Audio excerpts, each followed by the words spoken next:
పిల్లలు కావాలనే మీ కలను నెరవేర్చుకోండి. మొదటి కన్సల్టేషన్, మొదటి స్కానింగ్ ఉచితం. వివరాల కొరకు హెగ్డే ఫెర్టిలిటీని సంప్రదించండి.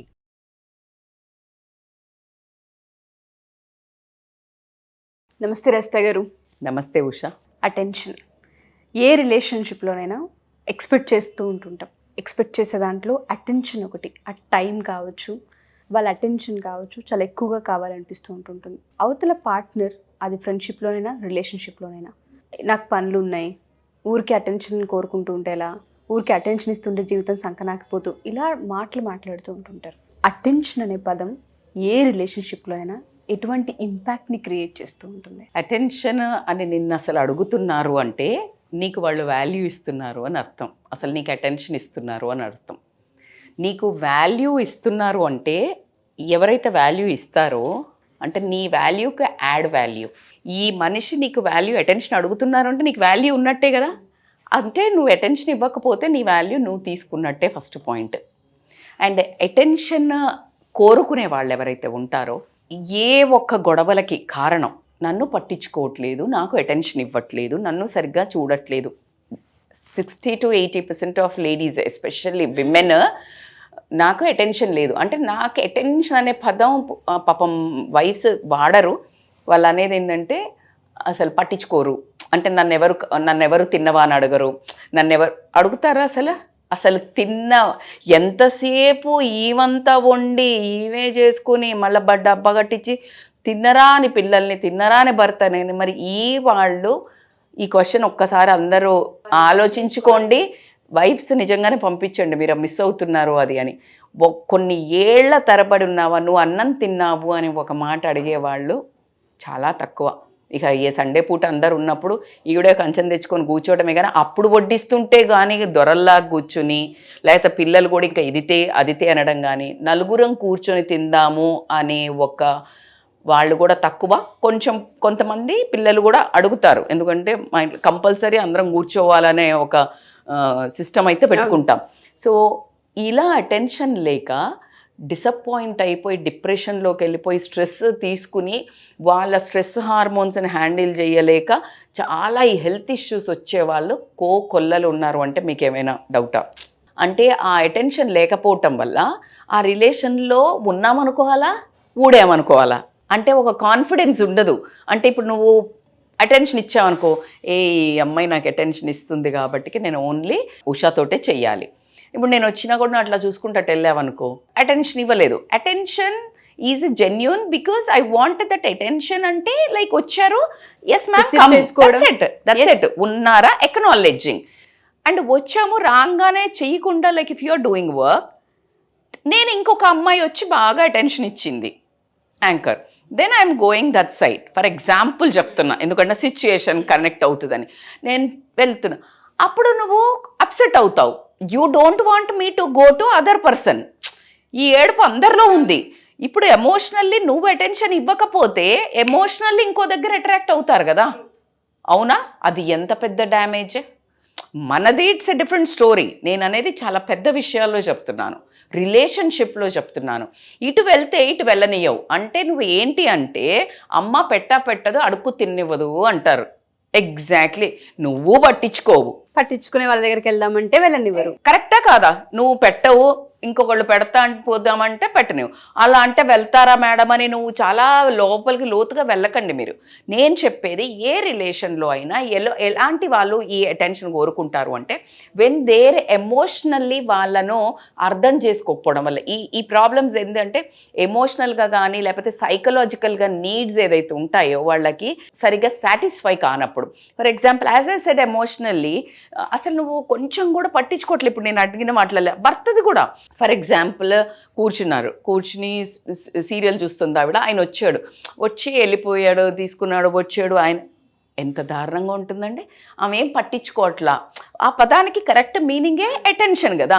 అసలు ఇంపార్టెన్స్ ఇవ్వట్లా, లేకపోతే తల్లి తండ్రి అక్కడ ఉన్న పిల్లలు కూడా పట్టించుకోవట్లే, లేకపోతే పిల్లలు వాళ్ళు ఎటు ఏం పోతున్నా పట్టించుకోకుండా. దిస్ ఆల్ ఏంటంటే నువ్వు ఎమోషనల్ నీడ్స్ ఎప్పుడైతే సాటిస్ఫై కాదో, మీరు పిల్లల్ని గమనించండి, అటెన్షన్ ఎట్లా చేస్తారో, వాళ్ళను ఎవరైనాతో మాట్లాడుతుంటే ఎవరైనా వచ్చినప్పుడు ఎట్లా చేస్తారు, పిచ్చి పిచ్చి చేస్తుంటారు. They want the tension because నేనే ప్రియారిటీ ఇవ్వాలి. అన్నోయింగ్లీ హ్యూమన్ బిహేవియర్లో నువ్వు ఒప్పుకున్నా ఒప్పుకోకపోయినా కొంతమందిని పెద్ద ట్యాగ్ వేస్తుంటారు, ఈమా అటెన్షన్ సీకర్, ఈమా అటెన్షన్. అది వేరే వర్గం, ఎక్స్ట్రాలు చేసే వాళ్ళ గురించి నేను మాట్లాడట్లేదు. బట్ జెన్యూన్గా when you don't meet a person's emotional needs ఎవరికైతే మీట్ అవ్వవో they will seek for attention. Relationship లో అయితే అది దారుణంగా ఉంటుంది. దారుణంగా అంటే వాళ్ళు ఇట్లా క్రేవింగ్ అంటారు కదా, ఎడారిలో కనీసం ఒక్క మాట ఒక్కసారైనా అడుగుతారు. ఎగ్జాక్ట్లీ ఇదే ఉద్దేశంగా నేనైతే ఈరోజు ఖచ్చితంగా చెప్పదలుకున్నా. ఇదే అటెన్షన్ వైఫ్ కూడా భర్త బోల్డ్ అంత సంపాదించుకొని తెచ్చి పండగ రాగానే భార్య కొనుక్కోవాలి, పిల్లలు కొనుక్కోవాలి. ఎంతమంది వైఫ్స్ భర్తలకు డ్రెస్ కొన్నారు? ఆ ఉద్దేశంలో నేను ఎప్పుడూ నాకు ఆశ్చర్యం వేస్తుంది. పాపం నిజంగానే కదా, అందుకేనేమో భర్త అంటే భరించేవాడు అని వచ్చింది. అంటే భరించాడు అంటే నేను అందరి గురించి మాట్లాడుతున్నా. 80 to 90% వాళ్ళు తీసుకోరు డ్రెస్సులు. ఎందుకంటే ఆడవాళ్ళకు అవసరం ఉన్నంత మాకు ఉండదు అని. కానీ నువ్వు ఆ స్పెషల్ క్రియేటింగ్ అంటే అట్లీస్ట్ నువ్వు ఈ డ్రెస్ వేసుకో, అలా అటెన్షన్ ఎంతమంది ఇస్తున్నారు? ఎంతసేపు మనం సింగారించుకోవటమే కానీ, మనం కొనుక్కోవాలనుకోవటమే కానీ అందులో 10% అన్న హస్బెండ్కి అటెన్షన్ ఇస్తున్నారా? వాళ్ళు కూడా కుక్క చాకిరీ చేసి గడిద చాకిరీ చేసి వచ్చిన తర్వాత are you giving that attention that is doing so much for them? At the same time వైఫ్కి కూడా తిన్నరా అని హౌస్ వైఫ్స్ని, పిల్లలు ఇబ్బంది పెట్టారా అనే హౌస్ వైఫ్ని, లేదు వర్కింగ్ ఉమెన్ని చాలా కష్టంగా ఉందారా బయట, నాకు ఇంకా కొంచెం మంచి జాబ్ వస్తే నువ్వు just give that attention that you are doing extra other than housewife కార్యక్రమాలు కూడా. It's extra baggage for her. So ఇలా చిన్న అటెన్షన్ ఇవి మీట్ కాకపోయేసరికి ఆ ఫ్రస్ట్రేషన్లో గొడవలు అవ్వటం కూడా జరుగుతుందా కాదా చెప్పండి. So 80 to 90% lack of attention, lack of importance వల్ల వచ్చేవి. అట్లా కాకుండా లో సెల్ఫ్ ఎస్టీమ్ ఉందనుకోండి. లో సెల్ఫ్ ఎస్టీమ్ అంటే ఎవరికైతే నేను బాగలేనో, లేకపోతే నేను ఏమి హెల్ప్ అవ్వట్లేదు ఇంటికనో, నేను చేత కాదట్లేదు అనో, లేకపోతే ఇంకేదైనా ఇట్లా లో సెల్ఫ్ ఎస్టీమ్ ఉన్న వాళ్ళు కూడా they want that extra attention. ఇప్పుడు ఇంట్లో ఎవరు ఇవ్వలేదు అనుకోండి, అన్మెట్ నీడ్స్ ఉంటాయి. అంటే ఇంట్లో చాలామంది ఇగ్నోర్ చేస్తున్నారు, అసలు పట్టించుకోవట్లేదు, ఇంట్లో ఇంకా అవి ఏం చేయలేదు. బయట ఫ్రెండ్స్ దగ్గరికి పోయినప్పుడు కానీ, లేకపోతే చుట్టాలల్లో కానీ, లేకపోతే ఇంకెక్కడైనా they will behave hyper to get the attention. దాంట్లో ఒక భాగము గాసిపింగ్, గ్యాస్ లైటింగ్ కూడా చేస్తుంటారు వీళ్ళు. ఎందుకు అంటే వీళ్ళకి ఇక్కడ అటెన్షన్ దొరకట్లే. సమాజంలో ఏం కావాలి, మంచి మసాలా ముచ్చట చెప్తే అటెన్షన్ ఇస్తారు, లేకపోతే ఏదో ఒకటి they do that extra spark to get the attention. So ఈ ఎప్పుడైతే లో సెల్ఫ్ ఎస్టీమ్ ఉన్న వాళ్ళు కానీ, వాళ్లకు దొరకాల్సిన చోట అటెన్షన్ దొరకకపోవడం వల్ల కూడా they behave that extra weird. Dressing తీసుకొనివ్వండి, మాటలు తీసుకొనివ్వండి, ఇప్పుడు నేను అన్నట్టు గ్యాస్ లైటింగ్ అండ్ గాసిపింగ్ తీసుకొనివ్వండి, these all the things to attract people. ఇంకొక దాంట్లో భాగంగా ఇంకొక వాళ్ళను చిన్నతనం చేసి వీళ్ళు ఇంపార్టెన్స్ తీసుకుంటారు to get the attention. So ఇలాంటి విచిత్రమైన బిహేవియర్ అయితే ఉంటుంది. అట్లా కాకుండా కొంతమంది, అంటే చాలా వరకు అని చెప్తాను నేను, స్ట్రెస్ అండ్ యాంగ్జైటీ ఉంటుంది వీళ్ళకి. ఎట్లా అంటే కొంతమందికి గాబరా అవుతుంది, మాకు ఎందుకు అవుతుందో బేచైన్ అవుతుందో తెలియదు, రెస్ట్లెస్నెస్ ఉంటుంది బికాస్ ఆఫ్ హార్మోన్ అని అనుకోనియండి.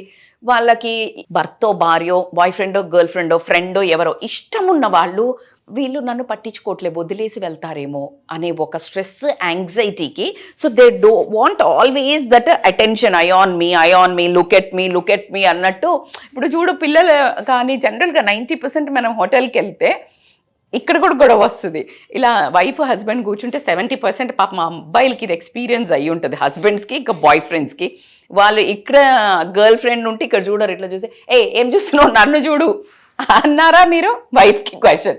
సో చాలా వరకు కొంతమంది పొసెసివ్ హస్బెండ్స్ కూడా ఇటు తిరిగి వాళ్ళకి మనసులో పెట్టుకుంటారేమో. కొంతమందికి ఫైటింగ్స్ కూడా అవుతాయి, దట్ నువ్వు వాడిని చూసినావు, వీడిని సో పీపుల్ వాంట్ ఓన్లీ నువ్వు నాకు ఇష్టం, నన్నే చూడు అనే ఒక ఉద్దేశం కూడా ఉండడం జరుగుతుంది అనేది ఖచ్చితంగా ఒప్పుకోవాల్సిందే. ఇంకొకటి ఏంటి అని అంటే, నాకు అర్థమైన దాంట్లో ఇంపార్టెంట్ పాస్ట్ ఎక్స్పీరియన్సెస్లో ఎవరు పట్టించుకోకపోవడం. రెండు రకాల. ఒకటి వాళ్ళ ఫ్యామిలీలో అసలు ఏదో పెరిగావా అంటే పెరిగావు అని పెరగటం, లేకపోతే ఎవ్వరు చుట్టాలు ఒక బ్రదరే ఉంటే వాడికే ఇంపార్టెన్స్ ఇచ్చి అక్క చెల్లెలకి ఇచ్చకపోవడం వల్ల ఒక రకమైన అటెన్షన్ క్రేవింగ్ ఉంటుంది. ఇప్పుడు నా భర్త అంటే హోల్ అండ్ సోల్ నాకే, భార్య అంటే హోల్ అండ్ సోల్ నాకే, నన్నే పట్టించుకుంటుంది ఈమె. భార్య అంటే ఏంటి, ఇక మొత్తం ఈయనని కింద నుంచి పైదాకా తయారు చేసి మొత్తం ఇట్లా పెట్టి ఇట్లా ప్రభువు అనుకుంటూ తిరగాలి అని ఎక్స్పెక్ట్ చేసే ఆ జోనరే ఉంది ఇంకా మనకు back of the mind Indian మెన్కి. సో అట్లా అటెన్షన్ ఇవ్వకుండా కొంచెం సైడ్ అయిపోయి పేరెంట్స్కో లేకపోతే జాబ్కో కెరియర్కో ఇలాంటివి తన ఓన్ సెల్ఫ్కో ఇచ్చినప్పుడు they will crave for that attention which they imagined past experiences. Lady కూడా అంతే వాళ్ళకు. ఇంకొకటి ఏంటి అంటే బాగా ఎక్కువ దొరికినా కూడా వాళ్ళ పాస్ట్ లైఫ్లో తల్లి తండ్రి అట్లా ఆమె క్వీన్ హాజీర్ హే అన్నట్టు వచ్చి ఇంకా అమ్మ నాన్న కూడా లాడ్లా ఉండి వీళ్ళంతా అటెన్షన్ ఇచ్చే వరకు కబుక్కున భార్యో భర్త ద ఆపోజిట్ వే బిహేవ్ చేస్తే కూడా they can't bear that they need that attention అనేది ఖచ్చితంగా వాళ్ళ బిహేవియర్లో కనిపించడం జరుగుతుంది. ఇంకా చెప్పాలి అని అంటే ల్యాక్ ఆఫ్ అండర్స్టాండింగ్, ఇది ఒక వర్గం, ఇది లాస్ట్ వర్గం అని చెప్తాను. 60 to 70% జెన్యూన్గా ఉండే వాళ్ళు ఉంటారు, ఒక 20 to 30% ఈ వర్గంలో వస్తారు. ఎవరు అంటే చిన్న చైల్డిష్ బిహేవియర్ ఉంటుంది కదా, అంటే వాళ్ళు నిజంగా జెన్యూన్గా పాపం ఆఫీస్కి పోయి జెన్యూన్గా వాళ్ళకి రియల్లీ హెక్టిక్ రియల్ కెరియర్ లేకపోతే ఏదో ట్రామా వాళ్ళ మైండ్లో వాళ్ళ జీవితంలో జరుగుతున్న అర్థం చేసుకోకుండా ఎంతసేపు నేనే నన్నే పట్టించుకో, నేను గుర్తుకు లేనా, నీకేం గుర్తుకు లేదు అంటే ఇప్పుడు వాళ్ళ ఫ్యామిలీలో ఏదో జరుగుతుంది, for example boy friend girl friend అనుకుందాం. సో వాళ్ళ ఫ్యామిలీలో చాలా ఇంపార్టెంట్ ఇష్యూ జరుగుతుంది, వాళ్ళ అమ్మ నాన్నకి ఏదో అవుతుంది లేకపోతే ఏదో జరిగింది, అక్కడ ఉంటే కూడా పట్టించుకోకుండా లైక్ అటెన్షన్, నువ్వు నన్ను పట్టించుకోలేవు, నాకు ఫోన్ ఎత్తలేవు, నువ్వు అసలు ఏంటి రాలేవు, that is lack of understanding. ఈ అటెన్షన్ గోల అదర్ పర్సన్కి ఎంత ఇంపాక్ట్ అవుతుంది అనేది అవగాహన లోపం వల్ల, చైల్డిష్ బిహేవియర్ వల్ల, ఇమ్మెచ్యూరిటీ వల్ల, ఎదుటి మనిషి ఉన్న సిచ్యుయేషన్ని ఇమాజినేషన్ చేసుకోకపోవడం వల్ల కూడా చాలామంది అటెన్షన్ అని పిచ్చిగా బిహేవ్ చేస్తారు. అది చైల్డిష్ ఇమ్మెచ్యూర్ బిహేవియరు. దానివల్ల చాలా గొడవలు అవ్వటము, ఎదుటి మనిషి వీళ్ళ మీద రెస్పెక్ట్ కోల్పోవటము, అంటే మరొక రకమైన విరక్తి అనేది రావటం జరుగుతుంది. ఈ జెన్యూన్ కేసెస్ని I want everybody to consider to close this topic. What I say, partner కానీ ఒక గర్ల్ ఫ్రెండ్ బాయ్ ఫ్రెండ్ నువ్వు లాంగ్ టర్మ్ తీసుకోవాలంటే వాళ్ళది వేరు. భార్య భర్తల్లో మాత్రం నువ్వు ఇవ్వకపోతే ఎవరు ఇస్తారు అటెన్షన్? He or she. అంటే భార్య భర్తకి, భర్త భార్యకి అటెన్షన్ ఇవ్వకపోతే అటెన్షన్ వేరే వైపు వెళ్ళకి ఏం చేస్తుంది? ఎట్లా వెళ్తుంది మేడం అంటే జబర్దస్తి బై. It's not correct question. వెళ్ళకూడదు, ఖచ్చితంగా ఒప్పుకుంటాం. బట్ అది వెళ్ళకూడదు అన్నప్పుడు నీ బాధ్యత, నీ రెస్పాన్సిబిలిటీ, నీ వైఫ్కి నువ్వు ఖచ్చితంగా, నీ హస్బెండ్కి నువ్వు ఖచ్చితంగా ఇవ్వాల్సిందే. మనము మన బంగారాన్ని కరెక్ట్గా ప్రొటెక్ట్ చేసుకుంటే ఎవడో దొంగతనం చేసేదే సవ్వాలే లేదు. కాబట్టికే నేనేం చెప్తున్నాను అంటే you need to make sure ఖచ్చితంగా అటెన్షన్ ఇవ్వాల్సిందే. ఊరికి అటెన్షన్ అడుగుతారు మేడం, ఊరికి పట్టించుకుంటారు మేడం, 20 ఏళ్ళు అయింది పెళ్ళి, 5 ఏళ్ళు అయింది, 10 ఏళ్ళు అయిందంటే నువ్వు అటెన్షన్ ఇచ్చినావు కాబట్టినే నీకు పడ్డది, అటెన్షన్ ఇచ్చినావు కాబట్టినే పెళ్లి చేసుకుంది. అబ్బాయి కూడా అంతే, ఇప్పుడు పోయింది అంటే మరి అది కూడా పోద్ది. ఇట్స్ ఎవ్రీడే ప్రాసెస్ మా, ఇట్స్ ఎవ్రీడే దువ్వటమే దాన్ని. మన జుట్టు మనం అందంగా కనిపించాలంటే బ్రష్ చేస్తున్నావు, మేకప్ వేసుకుంటున్నావు, స్నానం చేస్తున్నావు, కోమ్ చేసుకుంటున్నావు. మేడం 4-5 రోజులు చేసుకున్నా మేడం, ఇక ఊకేం చేస్తాం, ఇదే ముఖం పడైంది అని అంటే పక్కనే ఎవడు కూర్చోడు. ఎంత గలీజ్ అయితే షాబీ అవుతావు నువ్వు. ఇంకా నువ్వు బ్రష్ చేసుకోకపోతే ఎక్క స్మెల్ వస్తుంది, నీ రిలేషన్ కూడా అట్లనే అవుతుంది. So exactly this is why I saying is the silly examples, but still ఇంత చిన్నగా విడమర్చి చెప్తున్నాను. Any relation it needs combing, it needs that pampering, it needs attention, then only it will go a straight. నీ అదుపులో, నీ అడుగుజాడల్లో నీ బంధం నువ్వు చెప్పినట్టు వింటుంది. ఏ బంధం, అమ్మాయి అయినా అబ్బాయి అయినా. Wonderful narration. Thank you so much Usha.